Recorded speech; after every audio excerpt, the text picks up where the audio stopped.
What's this? Focus where it counts. Think of your available attention as a glass with a limited capacity. You choose what goes in glass.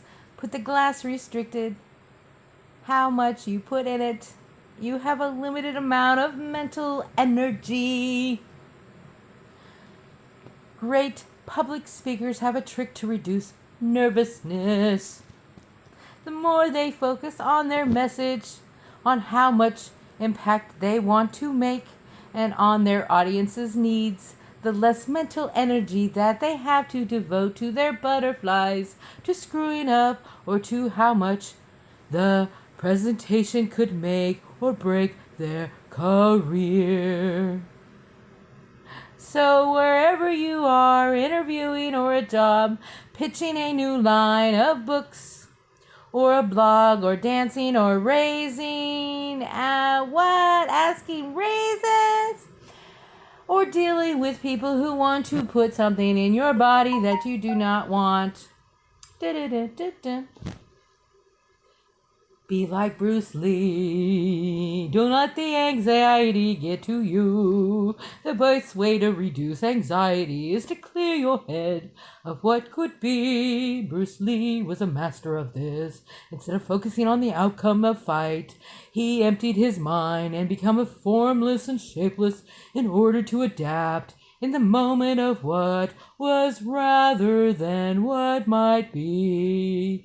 Focus in the moment. On doing, not winning.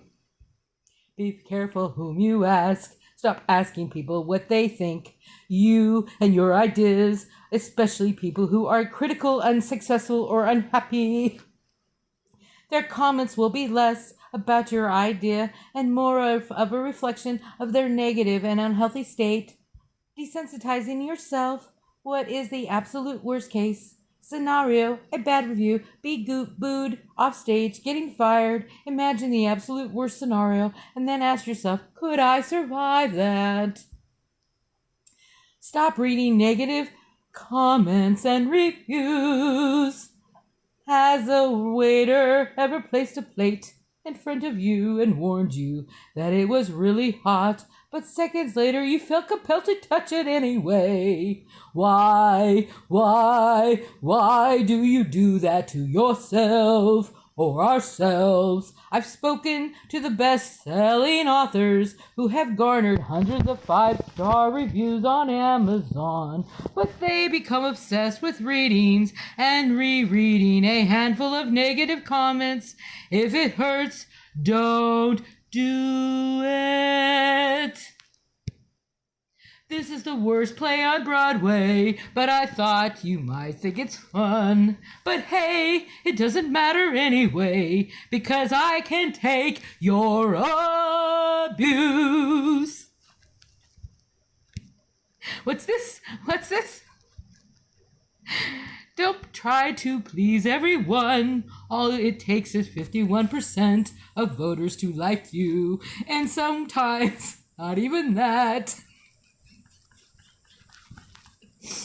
To become president of the United States, look at who is in office now.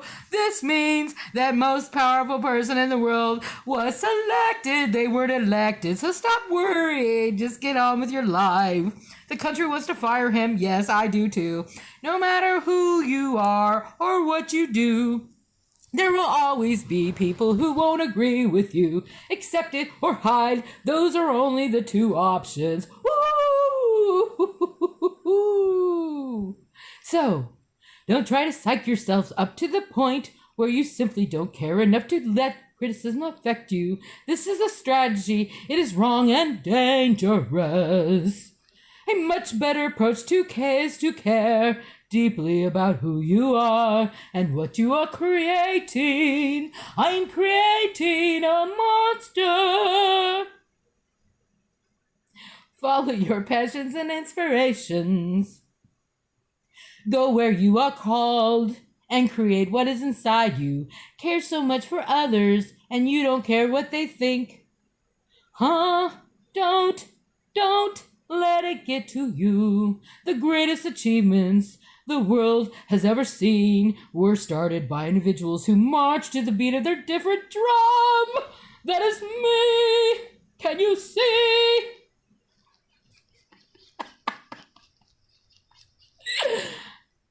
As you set out to change the world, just make sure your drum is loud enough to drown out the critics. 'Cause they suck anyway.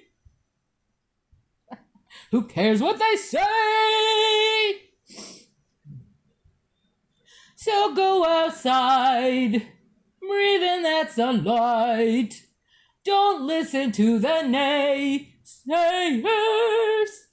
This is the worst opera, but it's supposed to be, 'cause I don't care. I think it's funny. Do not care what people think. They will try to poison you if you let them. They are poisoning you in so many ways. They will say, get that thing today. I got a joint for you if you go out and get it. Well, I say, don't get it. Don't get it. Don't ever get it. Unless you want to be here a little while and you don't have much to add. But I have a lot to say. Life is more important every day.